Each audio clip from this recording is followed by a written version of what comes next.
नमस्कार मित्रांनो, आज मी तुम्हाला आमच्या पारड्यातील अननस दाखवणार आहे। कोकणातील ना गावठी अननस हा नैसर्गिक गोड चवीसाठी आणि सुगंधासाठी प्रसिद्ध आहे। रासायनिक खताचा कमी वापर आणि कोकणातील लाल माती, भरपूर पाऊस आणि दमट हवामान यामुळे ना या अननसाला खास चव असते। गावठी अननस बाहेरून थोडा लहान दिसतो, पण आतून अतिशय रसाळ, गोड आणि सुगंधी असतो। त्यामुळे ना अनेकांना हा बाजारातील अननसापेक्षा जास्त आवडतो। अननसामध्ये ना व्हिटॅमिन सी आणि फायबर असतं, त्यामुळे ना पचनास मदत होते।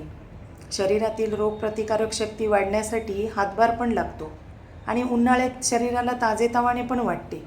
कोकणातील अनेक शेतकरी गावठी अननसाची लागवड करतात आणि हा अननस ना खाण्यासोबतच ज्यूस, जाम, विविध पदार्थांमध्ये पण हा वापरला जातो।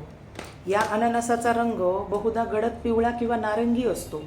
याच्या झाडांची पाने लांब लचक कात्र्यांची असतात। याच्या पानांचा जरासुद्धा अंगाला स्पर्श झाला तरी हाताला किंवा पायाला कातरा पडू शकतो। तर मित्रांनो, तुम्ही अजूनही माझ्या चॅनलला सबस्क्राईब केले नसेल तर सबस्क्राईब करा, व्हिडिओला लाईक करा, म्हणजे ना माझ्या याच्या पुढील सर्व व्हिडिओ तुमच्या समोर येतील। मित्रांनो, हे अननस वाढण्यासाठी ना 18 ते 20 महिने लागतात आणि अननस पिकायला आले की ह्याच्या अवतीभोवती बारीक कोंब पण दिसू लागतात। आम्ही काय करतो, ते अननस काढल्यानंतर अननसाच्या वरचा जो शेंडा आणि बाजूचे बारीक कोंब हे दोन्ही नवीन पुन्हा जमिनीमध्ये लावतो। त्याच्यामुळे काय होतं, नवीन अननसाची लागवड होते। म्हणजेच काय तर त्या पिकलेल्या अननसापासून पुढील वारसा चालू राहतो।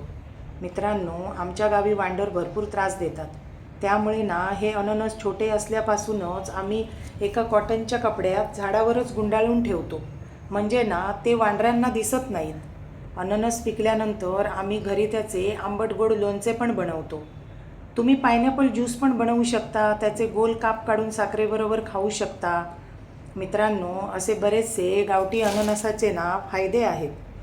कोणाकोणाच्या घरी गावठी अननस आहेत ते तुम्ही मला नक्की सांगा। व्हिडिओ आवडला तर लाईक करा, कमेंट करा आणि देवाक काळजी चॅनलला सबस्क्राईब करायला विसरू नका। धन्यवाद। पुन्हा भेटूया नवीन व्हिडिओमध्ये।